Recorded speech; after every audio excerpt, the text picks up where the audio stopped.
Олеся.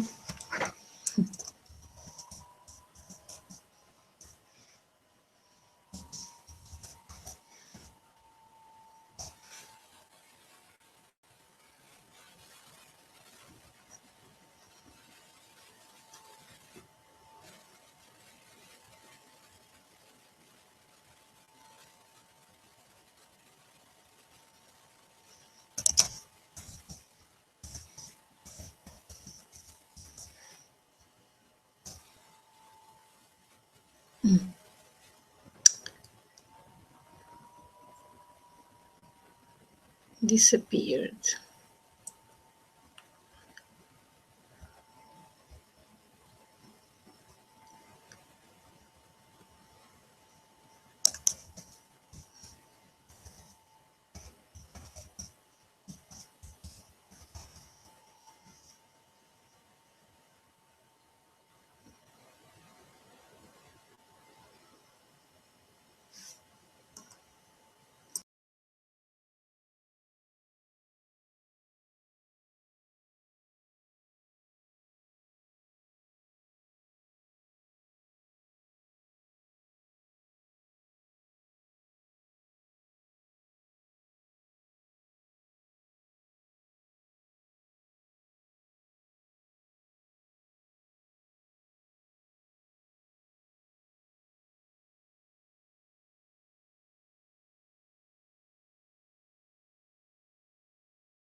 Олеся, Yeah, good morning. good morning. Can you hear me, Олеся? Yes, and you? Yeah, me too. Mm-hmm. So today, how are you? I'm okay, thank you. And you? Fine. Just was with Tatiana. I don't hear you. Do you hear me well? Ah, now yeah. Mm-hmm. Good. So this week you worked on service. Did you enjoy making tests on Google Forms? Yes, I tried to make a test on Google Form, and I really enjoyed it. I invite my students to work on the Google Form, but I have a little problem because I teach only in the primary school, and we have not a smart board, and I have always to bring my computer. I live in Florești, but I work in Goroka in Arului, and I always have to bring my computer, and it's a little difficult. Yeah, it's quite difficult for you. But did you manage to use the forms? The test. I only present the test to my students, and I hope that the next week we will work on my computer. Good. I have a presentation for you and for all the participants because I hope that the others will follow the session online afterwards. Probably they are busy right now, and after that they will watch. Do you see my screen? Yes, I see. So EFL Blogging School, we have the 10th online session, and we will speak about quizzes and the results that we may get from them. So this week you have already familiarized yourself with the basics of online service. You have learned how to use Google Forms to create an online quiz service or questionnaire. You have explored recommended sites and created 3 different quizzes or surveys or questionnaires. And probably you have created assignments for your students which combine reading, writing, listening, or speaking tasks with online service incorporated into your school curriculum. What about speaking? Because I followed your blogs and I saw some of the quizzes that you had already done on reading and writing, and less on listening and speaking. How do you think it might be possible to introduce listening in these quizzes?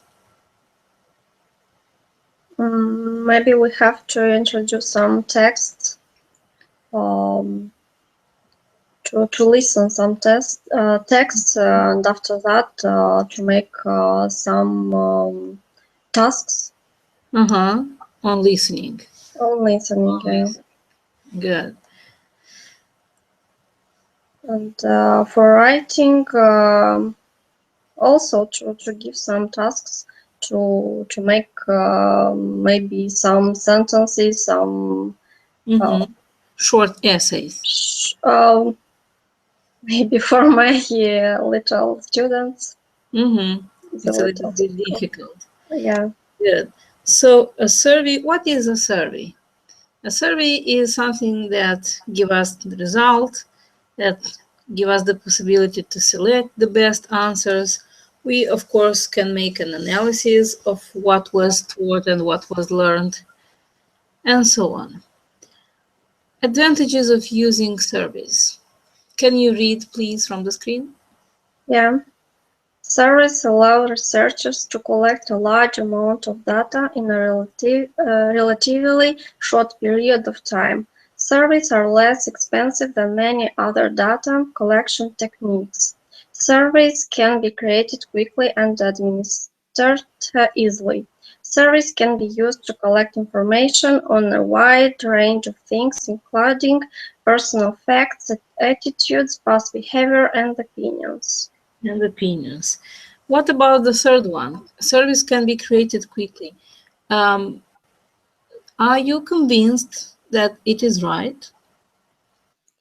Yeah. That they can create it quickly because you have already created one this week. Yes. Did you do it in a quick way? Yes, very quick. Or it was time? No, it was very quickly. I have only a problem. I didn't know how to embed the test on my blog, but after your directs, I embed finally. Good. But it's very easy, yeah. I think you will manage to do this because some of your colleagues have already done this, and their tests are embedded on their blog, and you will see them afterwards in the end of the presentation. So let's go on. Teachers and educators can use polls or so need the tests for. To glean feedback from students and learning, to gain background knowledge on what information students had learned in previous classes. Safe time weight can be available to students outside class time. So I think it's a little bit difficult for our students and in our country because computers and have internet connection, but we have to be sure that we have to be sure that they will do these tests in the right way, and they won't cheat, and they will do in the time that we need. They will, of course, it helps us learn about students' interest and progress, evaluate teachers' teaching methods, practice exams and mock exams. Again, we don't have these because probably we need separate classes with a lot of computers and all the students have to do it in the same time. But still, at least we may try to do this in our classroom. Again, surveys help us maintain a healthy learning environment, develop learning materials, and investigate upon students' learning pace. Mm, what are the steps to have the service on our blogs?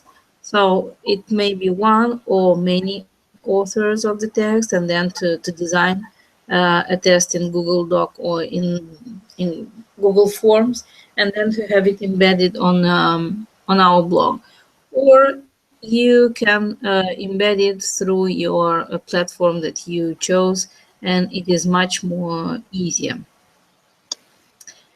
Google applications give us a lot of possibilities, and you already tried some of them. And I hope you enjoyed working with Google Forms and Google Drive, where you can save and you can store all the documents, all the presentation that you have, and they are available for you in any corner of the country or in any place you go. Um, Reasons. Why do we use Google Docs for our tests? Of course, we can create any number of polls and surveys using Google Docs for free, and virtually unlimited number of people can participate in such surveys via the web browser. Then the forms on Google Docs are mobile friendly, and people can therefore send in their responses from mobile phone browsers as well. So they are perfect for conducting quizzes or for conducting polls.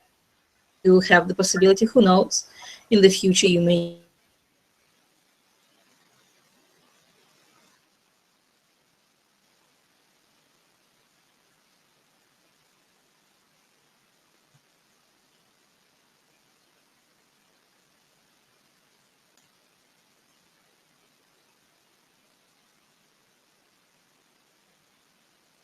Corina,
parcă n-am, parcă n-am.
Oresia, Yeah.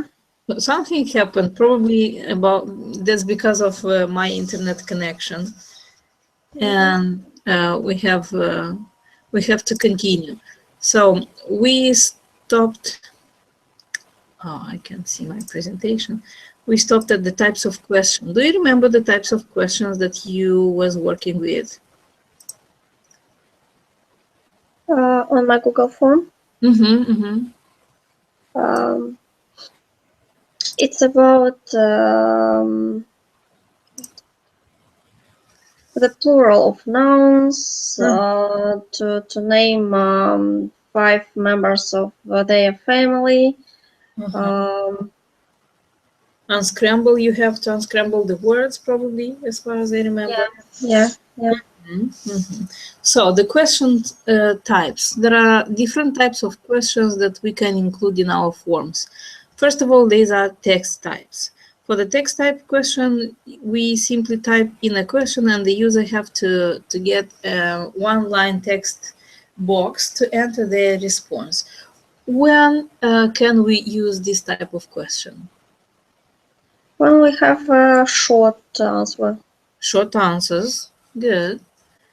Maybe, or when they have to translate a sentence, or they Yes, have a to simple answer sentence. to answer some questions based on text after reading a text.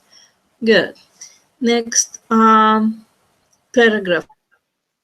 Probably it's easy to understand, and so students have to write a paragraph, not only a question. They have a little bit more space than the previous type of question.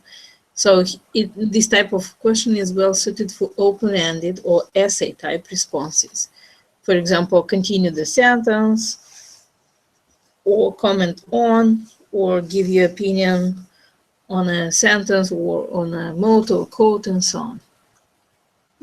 The third type is multiple choice type. Did you have such type of questions in your survey? Yes. Yes. It's the question with to choose the plural of one noun. Good. So for the multiple choice type question, type in your question, then enter in as many options as you wish for the answer choices. You can also copy and paste in your list if you have it typed up elsewhere. You can also choose to add the other option where the user will be allowed to add and choose a writing choice for your list. It means that you give the answers, and probably if you want, you may give the other option. It means that the space is blank and students may complete the word that he or she thinks it is right. And when the user complete the question, they may only choose one of choices you have provided. Do you think it is somehow challenging, this type of question? To my mind, it is quite difficult to think of answers that probably have to be not so confused for our students, because one of the for multiple choice we have to give them at least four two no multiple choice is four. We have two options is double choice, and then multiple choice four. So one of the answers is the right one, and what about the others? We have to give different forms of the nouns. Is it difficult? No, no. It's very easy for them to choose one answer, but there are an option to choose true answers. But I'm speaking about us teachers, because we have to think correctly and to give the answers that they have to judge where the answer is right or no, or probably one letter is missing. Or do you understand what I am Yeah. talking about? Because while thinking of the answers, we have to pay attention to grammar rules, probably to the words that are exceptions of the rule, and so when the students open the test and sees four types of answers or four options, we as teachers have to be sure that we don't confuse them, and we give one answer that is right, one option that is the right answer, and the other ones they have to be somehow not so confused. I mean, they have to be next to the rule, but at least a letter or something that is different, and the students realize that this is not the right answer, and they have um, to let the answer apart. And to my mind, I think that we have to be very attentive to pay attention to the answers, to the options that we give to our students to choose for the right answer. Good. The next type of questions is choose from a list type. It seems to me that it is almost the same, but differs the design. we had 4 spots, and the students had to fill in the spot with the right answer. And here, he or she has to choose from the list. It is almost the same. For the choose form, a list type question, type in your question. Then you can enter in as many options as you wish. For the answer choices, you can also copy and paste in your list if you have it typed up elsewhere. When the user completes the question, they may only choose one of the choices you have provided from a drop-down list. Scale type. Did you manage to have scale type questions in your test? No. No. No, Do you think it is easy for your students or not? Yes. Yes, I think it's very easy. They have only to scale the answer. For the scale type question, type in your question, then you enter the starting point 1, 0 or 1, and the ending point up to 10 for your scale. Optionally, you can enter labels for the endpoints of your scale, such as disagree the most and agree the most, or lower ranking and highest ranking, so for them to understand what you mean or what you want to get from your scale. And the user will be presented with a scale of values on which to place their response. Probably you can use this type of scale not only in teaching English, probably, or who knows, maybe you will have other optional subjects, or you will have a class master, and you can use different surveys or tests online for them to help you understand their values or their priorities or their attitudes towards school and so on. And grid type. What is a grid type? It is almost the same with the previous one, but begin by typing in your overall question or directions that will apply to each question in the grid. Then choose how many columns you want in the grid, and you provide descriptive labels for each column. Then enter as many rows as you wish for the grid and enter a question or statement for each. When the user completes the question, they will be presented with a grid of rows and columns and will need to click a single cell to place their response for each row. Helpful tips. Let's see, 5 tips for writing a great survey. And these are for you. Let's read them and explain in some ideas. The first one, what you have to do to have a great survey. Olesya, can you read from the screen? Yeah. Define your objectives. So you have to figure out the decision or decisions you're trying to make to focus your survey. Work backwards. Once you've set your objectives, determine the data you need to gather in your survey to make your decision. Check for bias. Make sure you're not asking leading questions. Do a test drive. Send your survey to friends and colleagues for a test run. They'll help make sure your questions and response options are understandable and all your survey logic works. Collect results and analyze data. This is where it gets really fun. The data rolling in from your survey should help you decide what to do next in your teaching. Yeah. So again, the connection is not so good.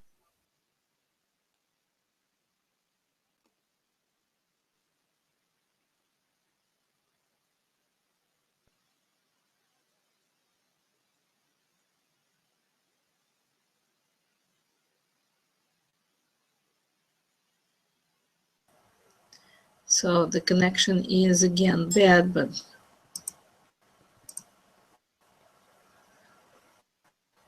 let's try once again. If you hear me, Olesya, can you nod your head? Can you show me a sign that you hear me? Yeah. Okay. Yes, I hear you. So because the connection is not so good, the connection is not so good, and it was for sometimes interrupted. So we have not so many slides till the end, and let's see the other quizzes that you were suggested to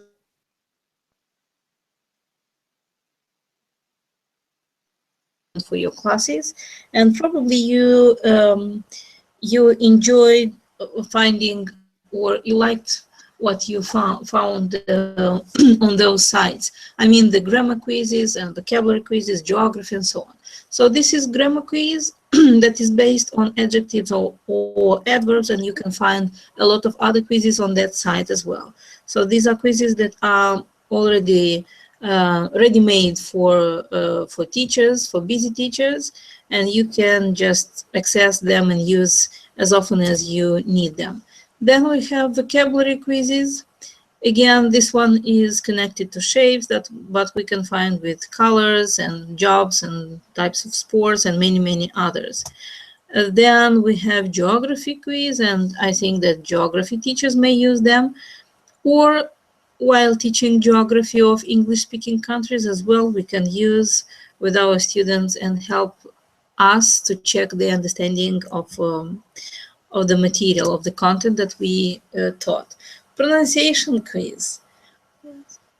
I think we need quite a good preparation to make up a pronunciation quiz. We have to think a lot, but this site gives us the possibility to have them ready to use, and we can use them whenever we want. Then we have video-related quiz. What do you think is the procedure of using video-related quizzes? What comes first?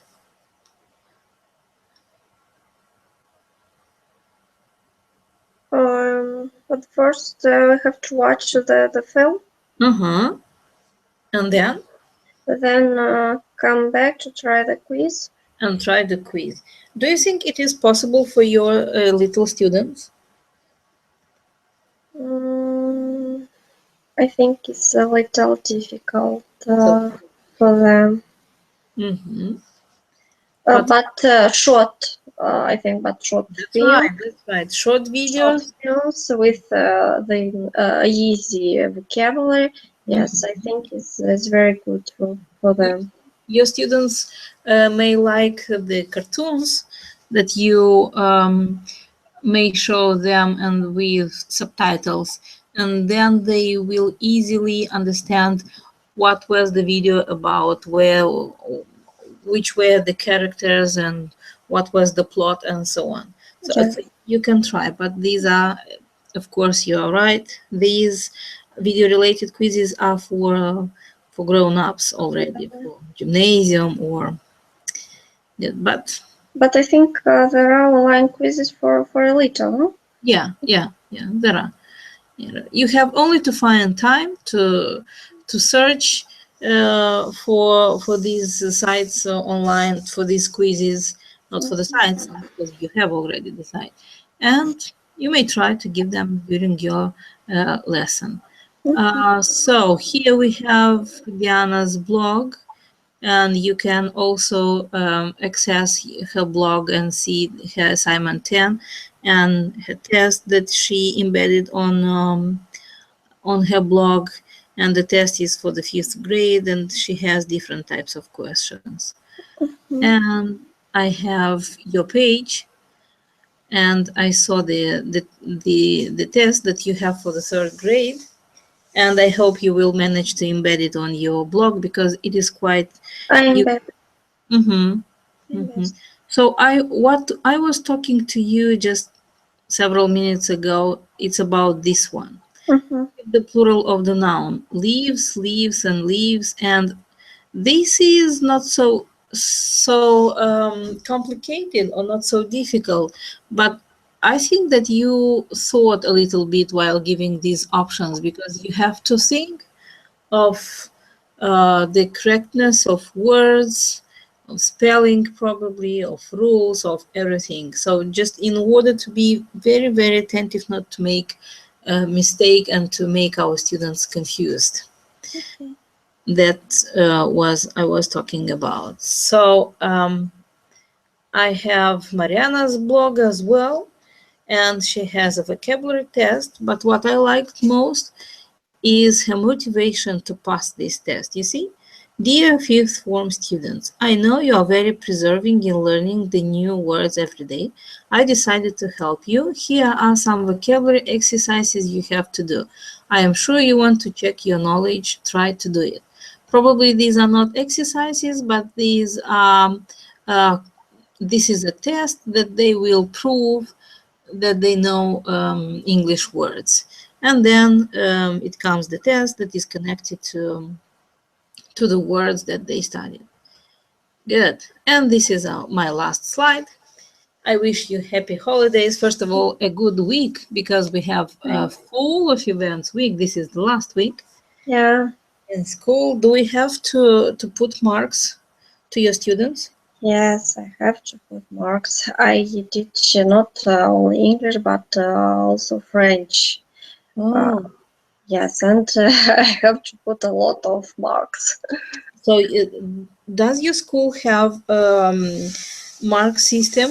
Because our school, our primary school, does not have this kind of system. So our students do not have grades. No, we have. You have, we don't have. We Yeah. have only descriptor de performance, and that's all. So they have a kind of report at the end of the semester, and they don't receive marks. No, we receive marks. How We teach where? I teach in Belt at Vasily Alexandri Lyceum, Uh-huh. Okay. and we don't have marks in our primary school. But how often? I wanted to ask you about the fourth form. Do you have English in the fourth form?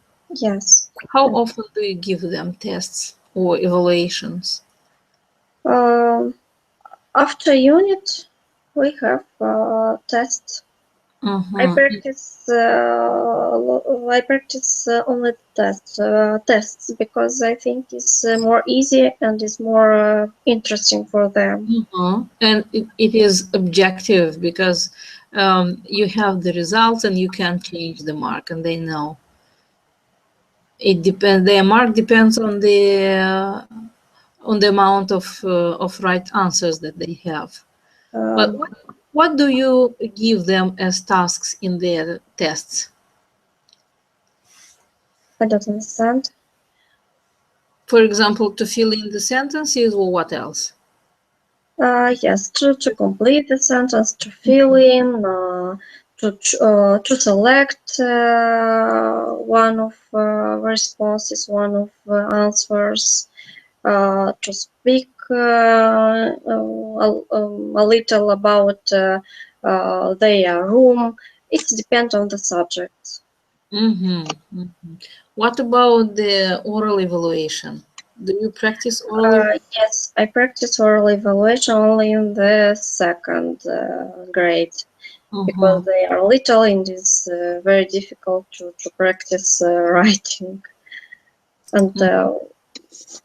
And during the lessons, we also work on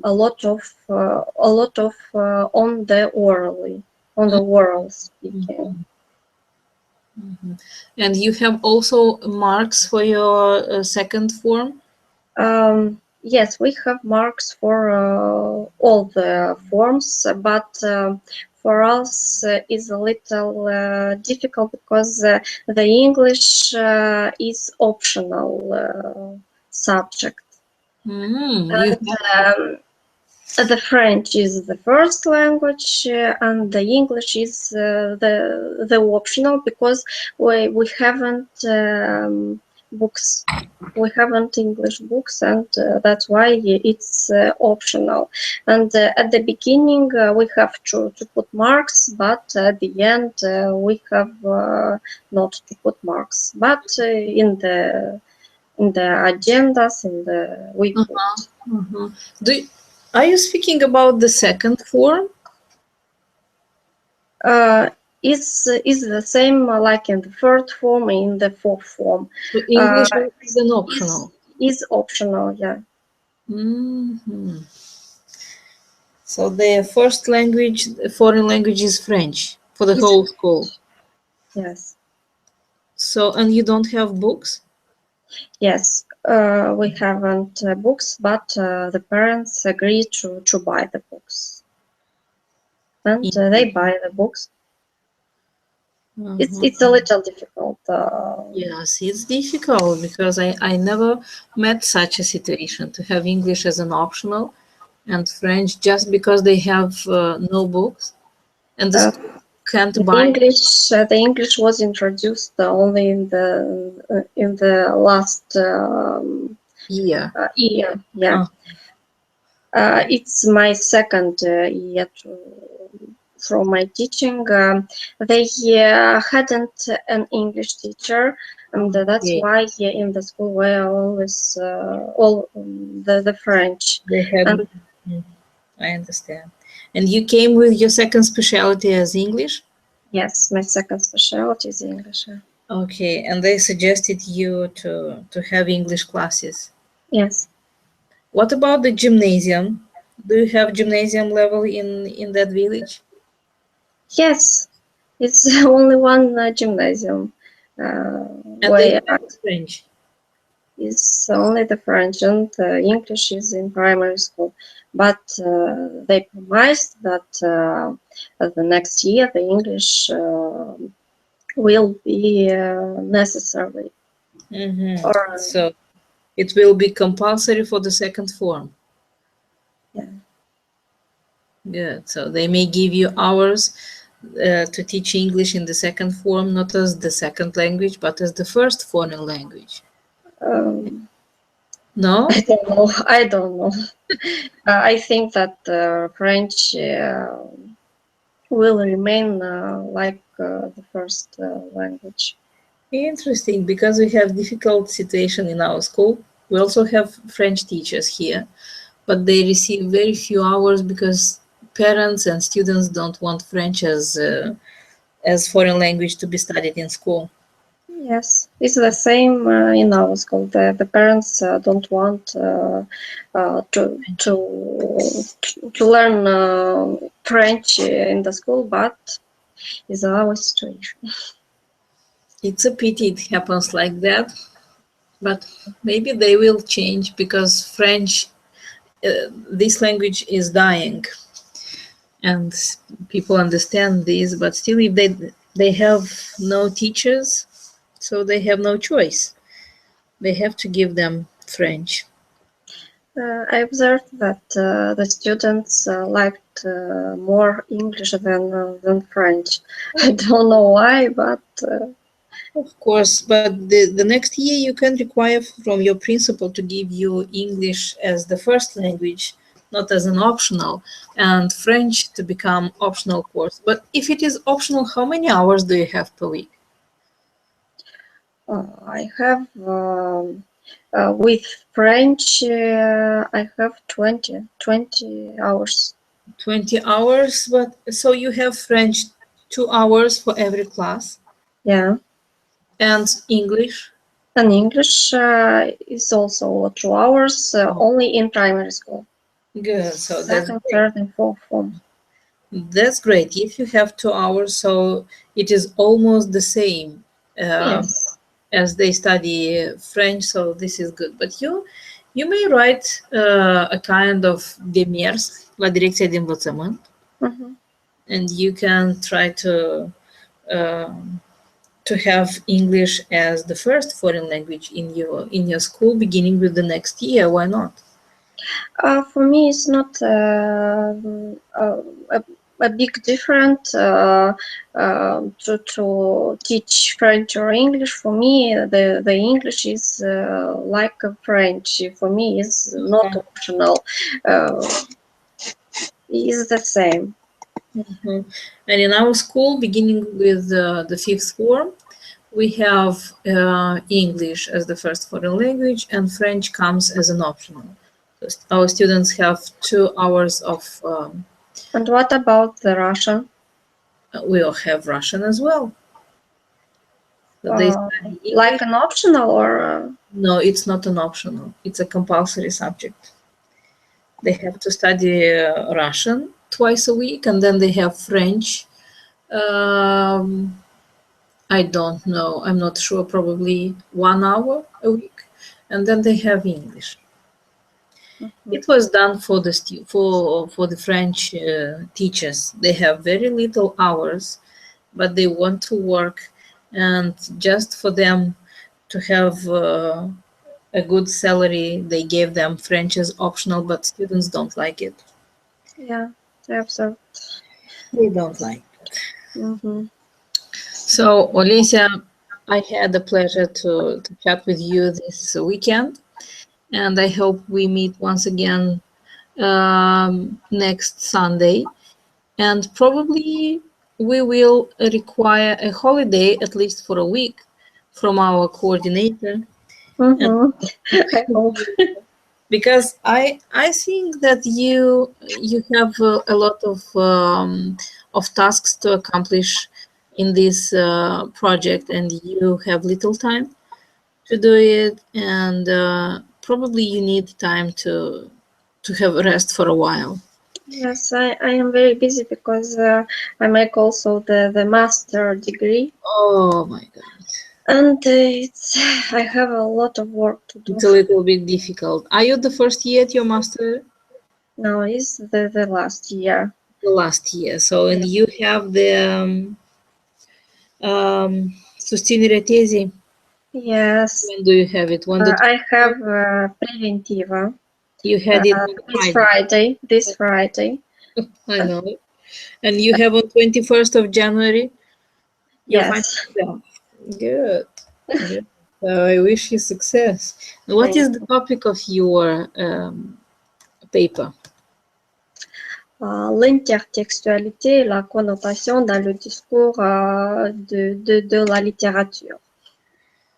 Très intéressant. Yeah, and it's a very linguistic topic, and I like this theme very much. Who is your coordinator? Rumlyansky, Mikhail Rumlyansky. Good. So you have 1 month more and you are done with your master degree, Yeah. and then you will continue blogging. Good, Olesya. So I won't take your time anymore. Thank you for being with me. Thank you for you. See you next time, Olesya. See you next time. Have a nice day. Thank you. Thank you.